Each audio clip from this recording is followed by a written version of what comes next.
Hello, Children's Media Conference. My name is Nigel Chamasi, and today we're going to be talking about video games. And not just the ones that I like to play, but specifically about their role in children's media and their power to engage young audiences looking for interactive and inclusive experiences. So a bit about me. I'm the co-founder of the creative brand Mayamada, and we operate across comics, video games, and youth engagement. I am also the organizer of the Do I Look Like a Gamer video game representation campaign. But we've been running community gaming events for a number of years now, since 2015. And over the years, I've been struck by the way video games are able to engage young people of all ages. But I've also been struck by the stereotypes that still surround gaming even today. And it's not just the stereotypes that stop people from getting involved with games from a cultural perspective, it's also stereotypes that stop young people from entering the industry as producers rather than just consumers. And this is why I started the campaign alongside my colleague Tazzy, who you're going to see in just a moment. We believe it's those stereotypes and misconceptions around gaming that have held back some of its potential as a storytelling medium. And that brings us to this very moment where we get to examine this rapidly growing entertainment medium that engages young people from all walks of life. We'll be able to look at some of the reasons that video games are able to engage young audiences. And you'll be able to consider how video games could potentially form some of your story mix, or maybe just aspects of them can be used to help your engagement with younger audiences. Or even how aspects of the medium can help improve your efforts engaging young people across different mediums. So let's take a look at video games and start with the perspective of someone who has been within the industry for a number of years now. Games consultant and advisor, Gina Jackson, OBE. And what do? I work close to the games industry. So I work around games skills, games development, games publishing, and I tinker with some stuff around diversity. So what's your relationship with video games and how have you seen the industry change in the years that you've been in it? My relationship with games is I absolutely adore particularly the UK games industry and the people who work in it. But it's an industry that has changed dramatically in 30 years. It's grown up a lot. It's taken on the diversity elements, it's taken on inclusivity, environmental aspects, but it's also become business. When I started, it was very amateurish and people were stumbling in money, and now we're a serious creative industry. And when I mean serious, I mean just in the UK alone last year, we made over £7 billion. So I think often people still think of us as a hobby, but in fact, we're if not one of the biggest creative industry. So there you have it, one of the biggest creative industries. I know I've personally contributed a non-zero amount to that 7 billion total. So let's meet someone who has also invested their fair share, content creator and host Tazzy. I started playing games on learning games on the PC. My dad also had a Game Boy, which I tried to use before I could even walk, and then had Sega Mega Drive, PlayStation 1. I eventually got my own GameCube, which was my first own personal console. It was just mine. Had a Game Boy Color and all that fun stuff. So I just grew up playing a lot of different games. And what's your relationship with video games like today? And then now I still play games, but I tend to play them while I'm streaming them live on Twitch. But Tazzy, how would you explain the appeal of video games to someone who might not be as familiar with them as you are? They're like a multimedia form because they use loads of different things. Some video games can be like a movie, but you're playing them, and others are like a puzzle game, like a puzzle board game, but more complex because you have infinite possibilities. Yeah, they're just so broad that it's hard to explain. My personal favourite types of video games are the ones that are easy enough for me to finish. But let's get someone else who can help us explain the appeal. I like playing video games because it's fun and exciting and I can discover other worlds.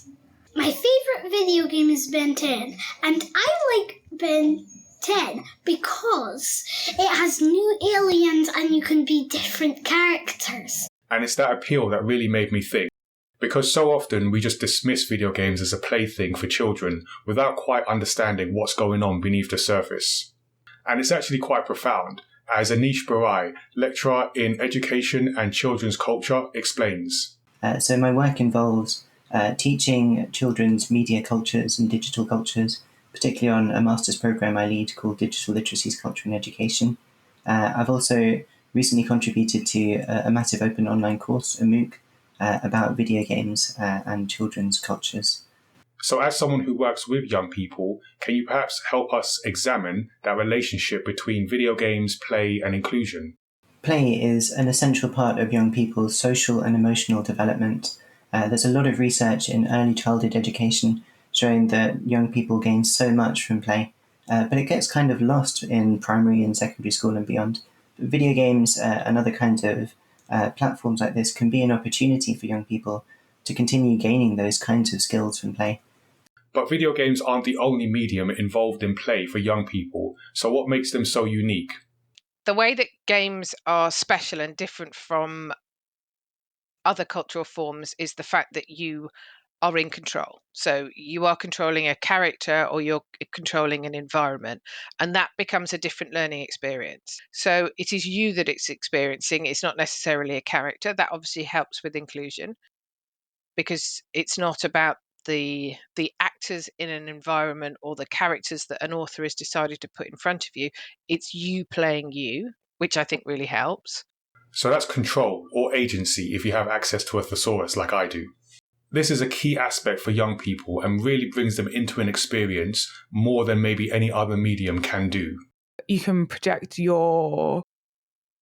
what you want the character to be like onto it. So if you're playing a first-person game or a game like The Legend of Zelda, where your character is quite a blank slate, you then project your experience onto the character. You're the person that decides that character's personality and background, and like the agency is in your hands, which is something you don't get if you're watching TV or watching a movie. You might be able to get it from a book, maybe, but it's still the story that you're following is guided by that book, whereas video games, like, you're making the choices. So if you're keeping track at home, that's control, agency, and choice. They all add up to an interactive mix for young people in these amazingly creative worlds. So interactivity is such an amazing part of what video games can give to young people. Being actively involved in the story that they were creating really helped spark their excitement and their energy for the task. Although we all want control and agency in our lives, so why would these features be so key for young audiences in particular? I think often we put kids in an environment where they have no agency. They may control their behaviour, but they don't actually have any agency to change the environment they're in. And games can give people that agency and that experience. The best thing about playing video games is because you can choose your favorite you can choose a character that you'd like. It's so important for people to see themselves as the hero of their own stories, and video games really provides that. You get to chart your own course through a world. Children's television and children's films, I think, should also be doing this, right? It should be showing young people as agentic and heroic from a diverse range of backgrounds. And certainly there are children's shows that are doing more and more of this now, like the Owl House and others. But I think that the way that video games allow people to create their own characters can be something that it shows us the desire that people have to see themselves represented. And that idea of representation is so core to the experience. You as the player can place yourself in control of the journey and impact the outcome. Well, that's what a game is. You're experiencing it. You're seeing how you react to an environment, to speech, to a story, and what part you have to play in that. Which means it can be a very reflective experience, but it's a reflective, active experience rather than just a passive one. Means that you're not worried about who like, does this character relate to me? Is this character showing me? Instead, you're like, this is me. Like, this is what I want this character to look like, behave like. This is their story. So Anish, would you say this is why video games are becoming such a powerful medium for engaging with young audiences looking for interactive and inclusive experiences? Yeah, absolutely. I think that video games can play a great role through how they represent people. We know from TV studies, things like the Scully effect, that when people see opportunities for themselves represented, life paths for themselves represented, that makes a difference to them. And for so much of the history of video games, there hasn't been a great deal of diversity, but we're seeing more and more of it recently.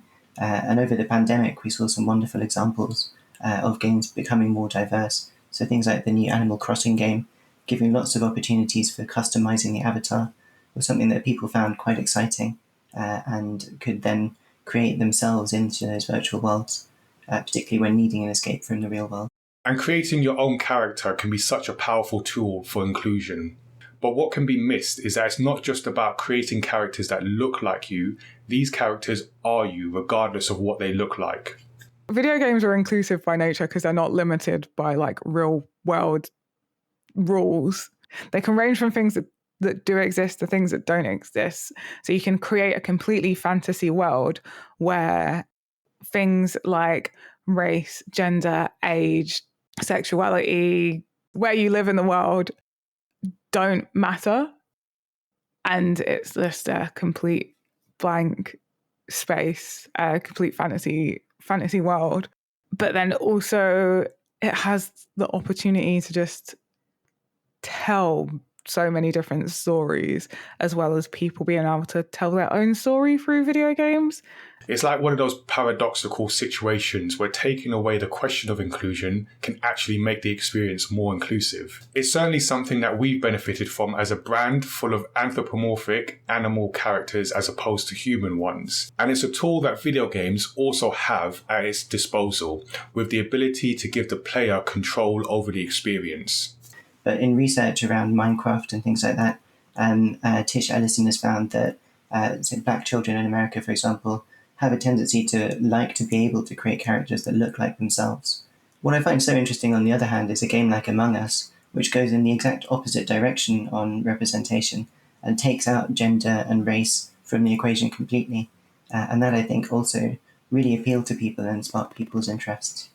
So with all these apparent advantages, it raises the question, why haven't video games been used as a storytelling medium as much? Well, historically, the narrative in video games hasn't been that big a priority until recently. So that's fast changing, but there's something else, and it brings me back to that idea of challenging stereotypes in gaming. Yeah, I definitely think there is a stereotype of what a gamer looks like, who a gamer is, that is just completely wrong, and is massively held back the progress of games as a storyteller medium. There's like a stereotype that the gaming audience is predominantly male, predominantly probably white, and unhealthy is like the main, unsociable is like the main stereotype, and it couldn't be like further from the truth. Because so many people enjoy video games, and so many people are asking for games that tell different stories, and stories that reflect more of their own experiences or the experiences of the people around them. And that's been a big part of the problem, because when you limit the expectations of the audience, you limit what the medium is capable of doing. Like, video games are such a big storytelling medium. Like, there's just so many ways you can tell a story. A brand like The Witcher, and how well that's done in games, in books, in TV, in film. I mean, it's covered them all, and we can talk about Tomb Raider and how that started off as a game.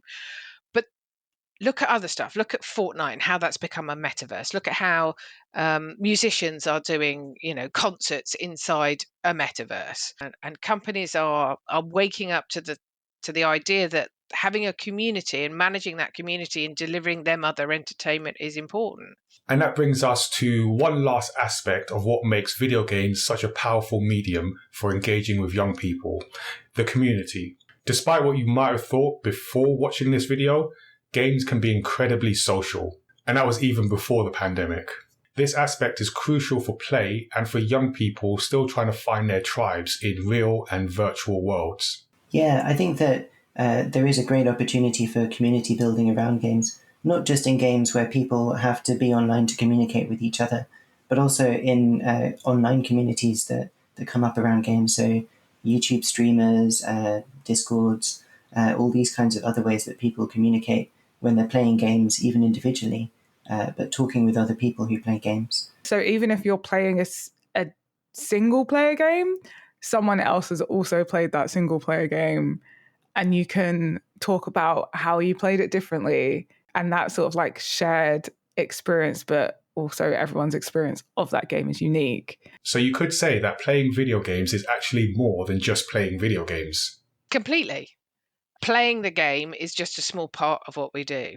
I think we entertain and engage communities, whether it's on Discord like we are now, or whether it's on Twitch or YouTube.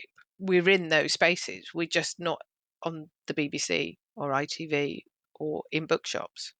So I think platforms like Twitch has allowed people to experience video games with more people, for one, but also find ways to play games that they didn't know before, and like find new games and like open them up to more experiences that they might not necessarily have thought of diving into before. And I've certainly personally learned that a community is a big part of the gaming experience. Definitely, there's like a massive community element to video games. You find people that enjoy the same games as you. You find people that have similar life experiences to you or different life experiences to you, and you sort of like come together and all share this one thing that you all enjoy, that then you find out that you enjoy other things and you build little communities. And I've got like loads of friendship groups that I've made from literally just from watching people on Twitch and then finding little groups. So we've covered a lot, and there's a lot that other mediums can learn from video games. From the way we interact with the stories being told, or the way that we can create and share our own experiences. And where else can this go? So look at what Epic are doing with the Unreal Engine and how we're seeing Unreal coming into film a lot, and particularly within VFX and how they're doing stuff. But, that started out as a pure games engine. So we're seeing shared technology. We're seeing a lot of stuff in virtual production and how that works. So there is crossover with skills, with tech, with storytelling, with IP. So it's all crossing and merging. And I think if you can work out how to utilize that, how to work with those communities, how to take different content forms to those communities and allow people to play with them, to manipulate them in different ways, be less precious about how flexible we can be with characters and worlds, then we can see a greater synergy across our creative industries. And I'd love for us to be able to do that better in the UK and not sit in our little sectors and do things separately.